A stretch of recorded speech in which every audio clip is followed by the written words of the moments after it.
Olá, amigos do Critica Brasil, Edmar de Moraes, falando a verdade, doa a quem doer. Hoje eu quero fazer uma leitura, vou fazer de modo tranquilo, talvez tenha que ser editado em 2 vezes. É um texto longo, mas que traz muita luz para que nós possamos tirar conclusões reais sobre tudo o que está acontecendo no Brasil de hoje. Esta leitura é através do site Observatório da Imprensa. É uma leitura muito interessante, muito esclarecedora. Tem o título, Dilemas da Imprensa, quem paga a conta? Esse texto vai tratar do seguinte: 3 anos do impeachment, o que a mídia tem a ver com isso? Há 3 anos, em um domingo, 17 de abril, com transmissão ao vivo pela televisão, a Câmara dos Deputados aprova o impeachment da presidente Dilma Rousseff. Sob o aspecto geopolítico, a deposição de Dilma está inserida no contexto de rupturas democráticas em curso mundo afora. Após a última grande crise econômica capitalista de 2007, conforme é conhecido de todos, todo mundo lembra dessa questão, conforme é conhecido de todos, esta crise foi gerada no sistema financeiro dos Estados Unidos. E, devido à grande integração das diversas economias nacionais, propiciada pelo processo da globalização, paulatinamente se alastrou para todo o planeta. Porém, apesar de um hecatombe financeiro ter sido causada pelos países desenvolvidos, abro parênteses, ou, melhor dizendo, por gente branca de olhos azuis, como bem sentenciou na época o ex-presidente Lula. Fecho parênteses. Quem deverá arcar? Abro parênteses. E já está arcando, fecho parênteses. Com os prejuízos são as nações pobres, isto é, abre parênteses, aquela gente mestiça do sul, fecha parênteses, através da intensificação da pilhagem de suas riquezas naturais e da drenagem de seus capitais para o exterior. Assim sendo, para o imperialismo global, tornou-se imprescindível e urgente promover a deposição de chefes de estados que possam representar o mínimo entrave para a recuperação dos lucros dos grandes capitalistas. Neste sentido, na última época, houve golpe de estados, abre parênteses, ou tentativas, fecha parênteses, contra governantes nacionalistas em países como Honduras, Venezuela, Síria, Tailândia, Paraguai, Egito, Brasil, Sudão e Ucrânia. Diante desta realidade, conforme apontou o fundador do Wikileaks, Julian Assange, em entrevista ao jornalista Fernando de Moraes, o Brasil foi o país latino-americano mais espionado pelos Estados Unidos nos últimos anos. Abre parênteses. O principal motivo para isso é econômico e está ligado à exploração do pré-sal. Isso é muito interessante, porque alguém imaginaria ingenuamente que deve ser Venezuela ou Cuba, porque historicamente foram os maiores adversários para os Estados Unidos, não o Brasil. Por que é o Brasil? Porque é uma economia maior. O Brasil é economicamente mais importante, fecha aspas, enfatizou Assange. Não por acaso, uma das primeiras medidas tomadas pelo governo interino de Michel Temer foi justamente facilitar o acesso dos grandes capitalistas internacionais às riquezas naturais brasileiras, sobretudo o tão cobiçado petróleo. Já no tocante ao cenário interno, podemos relacionar as mobilizações favoráveis ao impeachment de Dilma Rousseff. O preconceito de classes que impera no Brasil, manifestado pelo ódio ao pobre, herança do antigo ódio dirigido aos escravos. É fato que a tímida ascensão dos estratos economicamente inferiores de nossa sociedade, promovida pelos governos petistas, e a consequente presença de pobres e negros em espaços aonde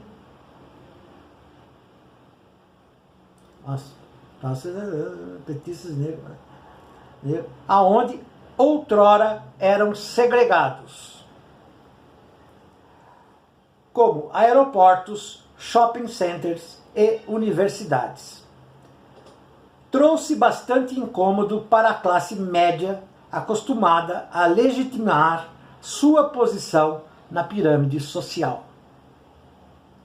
Não apenas pelos seus capitais econômicos e culturais, mas principalmente pela possibilidade de humilhar a população pobre e mantê-la devidamente afastada de determinados meios. No entanto, conforme concluiu o sociólogo Gessé Souza em seus estudos sobre o recente contexto político brasileiro, o indivíduo de classe média não pode dizer que odeia o PT, porque o partido ajudou o pobre de alguma maneira. Não ficaria bem um cristão praticante, o autoproclamado cidadão de bem. Explicar o ódio classista assim, portanto, era preciso criar um álibi, criar uma maneira. E aí entra o papel da mídia hegemônica, no processo que culminou na deposição de Dilma Rousseff 3 anos atrás. Fornecer os argumentos moralmente aceitáveis para a classe média ir às ruas se manifestar contra os governos petistas. Para compreender o papel da mídia na queda da primeira presidenta do Brasil, devemos voltar pelo menos ao segundo semestre de 2005, quando teve início o julgamento da ação penal 240, também conhecida como, abre aspas, mensalão, fecha aspas. Na época, os principais grupos de comunicação do país transformaram essa ação do judiciário em um grande, abre aspas, evento midiático, fecha aspas, com o objetivo de atingir o Partido dos Trabalhadores, de maneira geral, e então presidente Lula, que tentaria a reeleição no ano seguinte. Em particular, embora o tiro tenha saído pela culatra, pois o PT sagrou-se vitorioso nas urnas de 2006. A aliança mídia-judiciário conseguiu eliminar da vida pública dois potenciais sucessores de Lula, José Genuíno e José Dirceu. Mataram dois coelhos com uma cajadada só. Ou, abre aspas, judicializando, fecha aspas, a metáfora, abre aspas, mataram dois políticos com uma só martelada, fecha aspas. 7 anos depois, o mensalão voltaria aos holofotes, coincidentemente durante a campanha para a eleição municipais. E mais, uma vez não alcançou o fim colimado, desejado. Chegamos então ao ano 2013, mais precisamente no mês de junho, quando uma multidão tomou as ruas de todo o país para protestar, a princípio pela melhoria de serviços públicos urbanos básicos, como transporte, saúde e educação. Tratavam-se de movimentos difusos, com pautas confusas e sem nenhuma liderança específica. A partir da falta de direção das chamadas Jornadas de Junho, a imprensa hegemônica percebeu que tomar a dianteira desses movimentos a transformá-los em manifestações apartidárias seria uma excelente oportunidade para enfim derrubar o governo petista, na época já sob o mandato de Dilma Rousseff. No livro A Radiologia do Golpe, entenda como é e por que você foi enganado.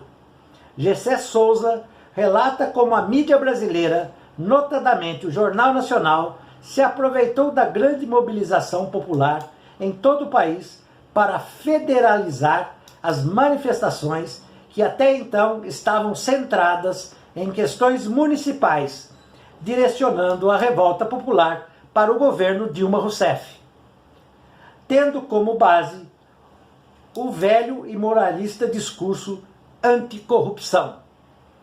Os resultados desastrosos desse sequestro das mobilizações populares pelos grandes grupos de comunicação do país são bem conhecidos. Crescentemente, radicalização da sociedade, fortalecimento de grupos políticos com tendências fascistas e o crescimento do sentimento antipolítica. No primeiro semestre de 2014, como era o ano eleitoral, a aliança mídia-judiciário voltou à cena com a Operação Lava Jato, que visava investigar, abre aspas, esquemas criminosos, fecha aspas, envolvendo a Petrobras, abre parênteses.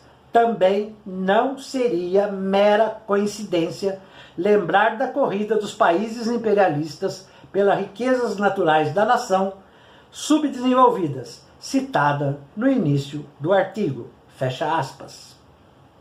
Se a característica étnica do herói midiático do mensalão Joaquim Barbosa não tinha grande aceitação por parte da classe média conservadora, a Lava Jato contou como um novo, abre aspas, juiz protagonista, fecha aspas, bem ao perfil da classe média. Eis que surge Sérgio Moro, o paladino da chamada República de Curitiba. Todavia, nem mensalão, nem petralão foram suficientes para impedir a reeleição de Dilma Rousseff. Portanto, era preciso intensificar a campanha antipetistas. Áudios de políticos do Partido dos Trabalhadores, estrategicamente vazados na mídia, PowerPoint com acusações contra o ex-presidente Lula, divulgado em primeira mão no Jornal Nacional, e delações publicadas na revista Veja, entre outros fatos, marcaram os espetáculos pirotécnicos proporcionados pela República de Curitiba. definitivamente a temática, abre aspas, corrupção, fecha aspas, voltava a todo vapor aos noticiários e, como o de costume, de maneira extremamente seletiva, resguardando determinadas legendas e atacando outras, sobretudo aquelas ligadas à esquerda política. Deste modo, a mídia reverberou o álibi perfeito para a classe média pedir, abre aspas, fora Dilma, fecha aspas.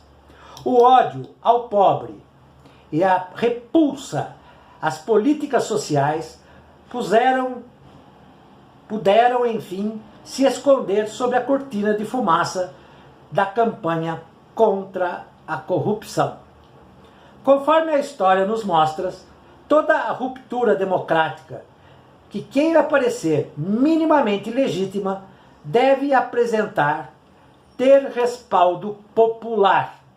Para tanto, coube à mídia convocar a classe média para ir às ruas se manifestar contra a presidente Dilma. O ano era 2015, as chamadas midiáticas seguiam um roteiro básico. Eram manifestações pacíficas, ordeiras, familiares e, o mais importante, aconteceram aos domingos para não atrapalhar o trânsito ou tampouco gerar grandes transtornos aos cidadãos do cotidiano. Portanto, a classe média atendeu à convocação da mídia, vestiu-se de verde e amarelo, levou seus filhos devidamente acompanhados pelas babás e foi às ruas dançar em torno do pato amarelo da Fiesp. A queda de Dilma era questão de tempo. Por outro lado, manifestação favorável à permanência do governo também eram realizadas em todo o país, porém sem ter a mesma cobertura por parte da imprensa. Entrava em cena a velha e eficaz manipulação midiática. Eu vou encerrar por aqui, mas retorno em breve com a segunda parte. Edmar de Moraes, falando a verdade.